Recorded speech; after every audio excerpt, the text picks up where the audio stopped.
cerebral tenemos básicamente puede ser o por diseminación hematógena, que la podemos ver acompañada, digamos, de una hepatitis. ¿Listo? Y que siempre va a estar acompañado de bacterias. ¿Listo? O sea, vamos a tener una infección de base. O en algunos casos puede ser por implantación directa, pero la implantación directa va a estar acompañada de ultraón. O de alteraciones congénitas que favorecen el ingreso de bacterias como mielomeningocele.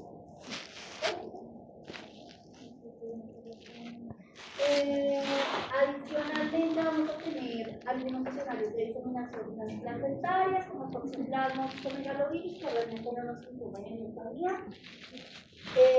Y extensión local, sobre todo a partir de estructuras cercanas, como por ejemplo senos paranasales, cráneo, dientes, vértebras. ¿Listo?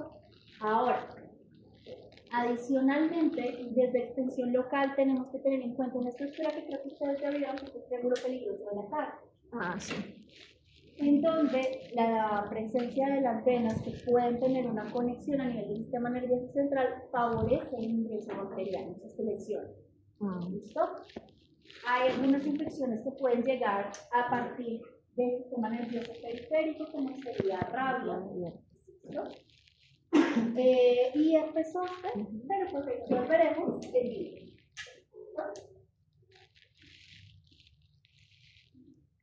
Empecemos a hablar de meningitis. Entonces, por definición, cuando hablamos de meningitis, lo que vamos a tener es un proceso inflamatorio a nivel de las meninges. La mayoría de veces va a ser infeccioso. Existe también el concepto de meningitis aséptica y existe también las meningitis. Pero para esta unidad vamos a hablar específicamente de las meningitis secundarias de infección bacteriana. ¿Listo? Y si la infección progresa de meningitis a parénquima, lo que vamos a tener es mucocefalitis. Los síntomas clásicos van a ser diarrea, acidez bucal y cierta pérdida de función. ¿Listo? Vamos a clasificar las meningitis bacterianas en aguda piogénica o en crónica. La crónica puede estar asociada con infección por tuberculosis, que como ya vimos, este escenario va a estar más asociado con pacientes que tienen infección. Entonces, en estos pacientes incluso se puede complicar por fibrosis y estrechez a nivel de los tractos de salida de líquidos a la reacción. ¿Listo? Las meningitis virales usualmente van a tener una respuesta inflamatoria más de agua en los trocitos, entonces está por con el meningitis. ¿Listo? Entonces, ¿qué microorganismos vamos a ver sobre todo asociados a la meningitis aguda? Va a depender un poco del grupo etario en el que estemos hablando. Entonces, en los niños pequeños, E. coli o Streptococcus del grupo B van a ser los más importantes. ¿Listo? Sobre todo cuando estamos hablando de recién nacidos, porque el contacto puede ocurrir en el paso por el meningococo. ¿Listo? En adultos jóvenes, Neisseria meningitidis es de los más importantes. ¿Listo?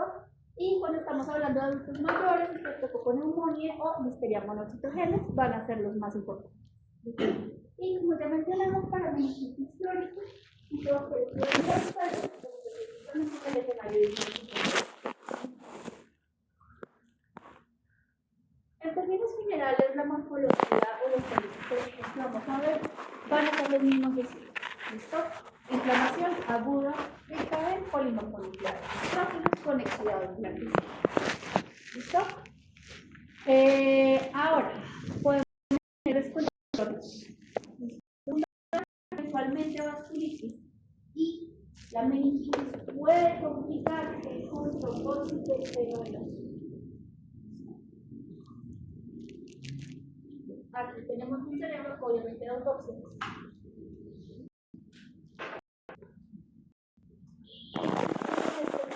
Alrededor de los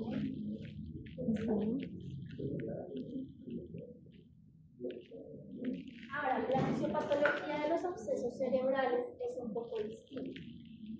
Entonces, si tenemos abscesos cerebrales sin meningitis, la vía de acceso va a ser prácticamente siempre por vía vascular. Entonces, tenemos un compromiso que muy probablemente es secundario a una infección en otra localización, o sea, por diseminación materna. En algunos casos puede decir diseminada de células adyacentes, ¿listo? Pero la comorbilidad es más que infecciosa, con la presencia de ébola bacteriana. ¿Listo? Va a tener una situación más sutil, con pérdidas locales de sociedad.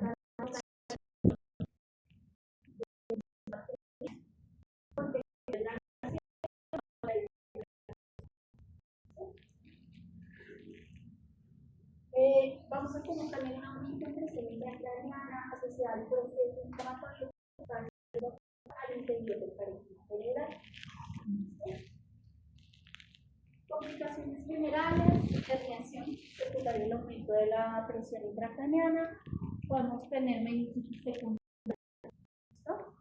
podemos tener ruptura, podemos tener inflamación de los ventrículos y una vez más trombosis del seno venoso.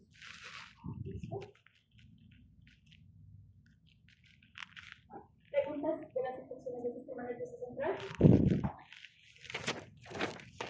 Entonces, ya para cerrar, vamos a hablar de corazón.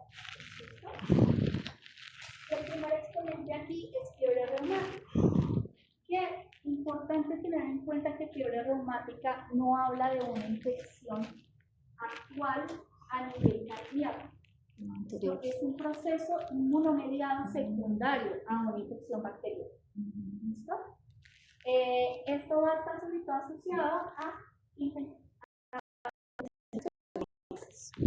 por el estreptococo hemolítico del grupo A. ¿Listo? Este va a ser el más importante. ¿Listo?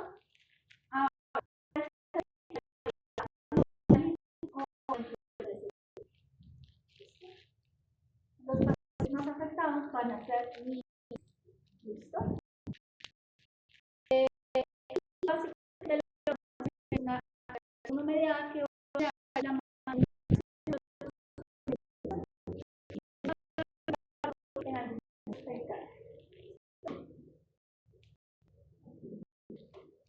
pero entonces las manifestaciones valvulares van a ser las más van a pasar, porque las vegetaciones que se van a formar asociadas van a tender a estar sobre la línea de cierre valvular y esto puede tener consecuencias como por ejemplo estenosis valvular.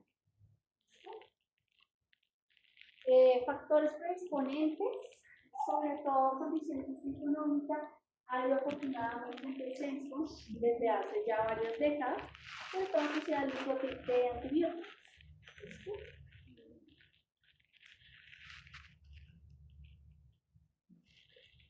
Lo que tenemos es una respuesta inmune, donde generamos una memoria inmunológica de este proceso infeccioso que se desarrolló a nivel de amígdalas, ¿listo? Y vamos a hacer una reacción con las proteínas a nivel de neuronal. Esta reacción va a llamar a células que van a estar afectando la proteína M a nivel valvular. ¿Listo? Esto va a ir acompañado de la producción de citoquinas y activación de macrófagos. Entonces vamos a tener un infiltrado que va a tener una característica más con presencia de macrófagos. ¿Listo? Vamos a tener activación del complemento y en últimas vamos a resolver este proceso inflamatorio, pero este proceso inflamatorio, como tuvo tantos linfocitos, va a tender a resolver con cicatrización. ¿Listo?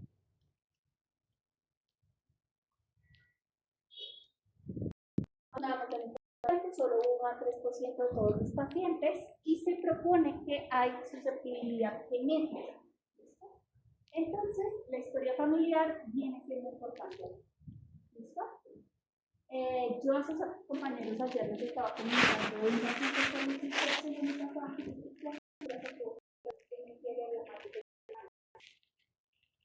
porque era un hombre de 26 años que consultó por dolor torácico. Cuando a él lo llevaron a la Shari, un montón de dispositivos médicos, ¿qué encontré yo? Me encontré con un hemopericardio gigante, pero no tenía disección aórtica. Lo que sí tenía era una estenosis a nivel de la válvula aórtica y secundario a eso un gran foco de infarto que ya estaba resolviendo con tejido de granulación. Es una ruptura miocárdica secundaria a eso. Pero porque hace un hombre de 26 años una estenosis valvular calcificada. Puede que tuviera este antecedente. No tengo cómo identificarlo porque no tengo la historia de la fría, pero entonces usted se puede salir. ¿Listo? Sí, segura. Vamos a ver diferentes, pero el más afectado en el corazón. ¿Listo? Y lo que vamos a encontrar va a ser algo que se llama cuerpos de Astro. ¿Listo? Sobre todo a nivel de las lesiones miocárdicas. Vamos a ver las colecciones de los linfocitos, vamos a ver células de anti-SCO, que van a ser los macrófagos activos que están infiltrando el tejido, y nos vamos a encontrar con una estructura que se llama células en grupo.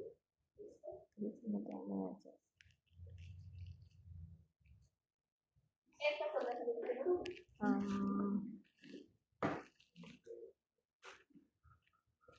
Fíjense cómo las vegetaciones asociadas se encuentran en la línea de unión. No están haciendo grandes cúmulos, están haciendo una línea que puede resolver y la exposición.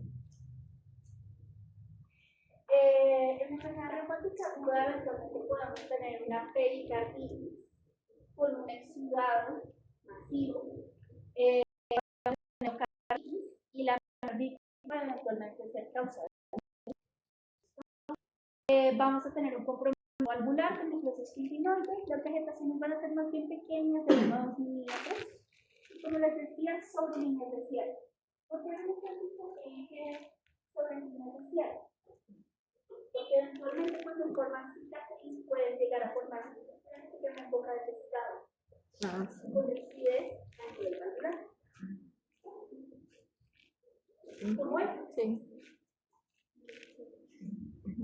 Esto en efecto parece una boca.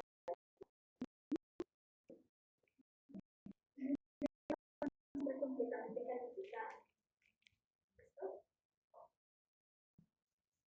Ahora, estenosis valvular, sobre todo, va a ser válvula mitral. Esto 70%. Y en la causa mitral. Y en compromiso mitral y valvular. ¿Listo?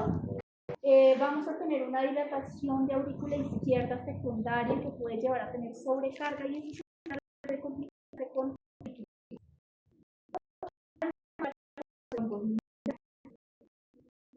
y esto adicionalmente puede generar un aumento retrógrado de la presión, que aumente la presión pulmonar y nos lleva a tener un cuerpo pulmonar derecho. ¿Listo? Lo mencionamos en adultos, también lo podemos tener, y en ellos también es frecuente que hagan artritis muscular. Esa pericarditis puede llegar a tener un taponamiento. Entonces, sí, con el cloro suficientemente abundante. ¿Hay alguna razón de por qué la mitad y no otra? Honestamente, no lo sé.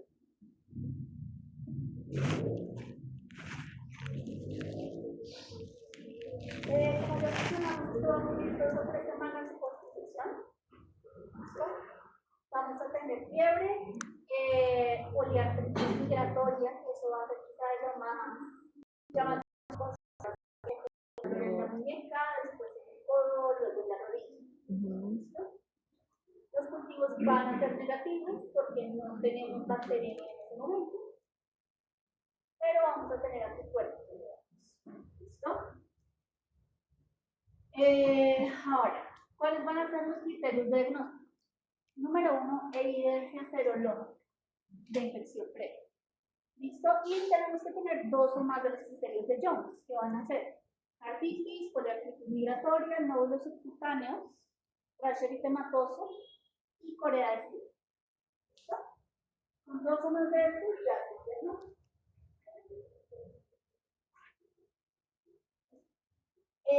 Ahora, este ataque inicial indica que el paciente queda con sequía de repetir el cuadro después cuando haga infusiones de estructuras.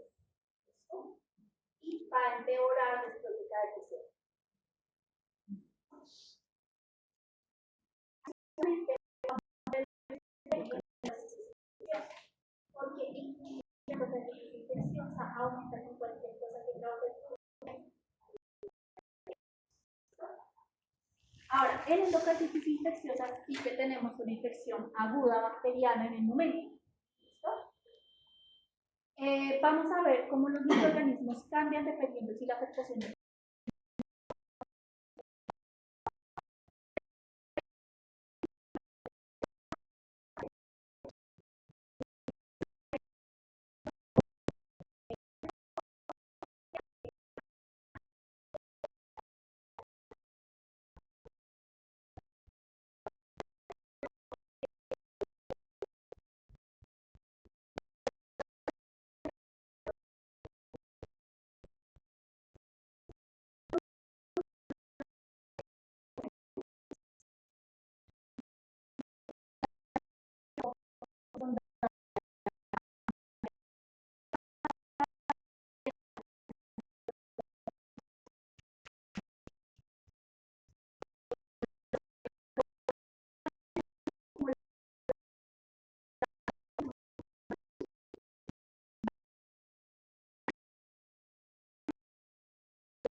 se van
Kaya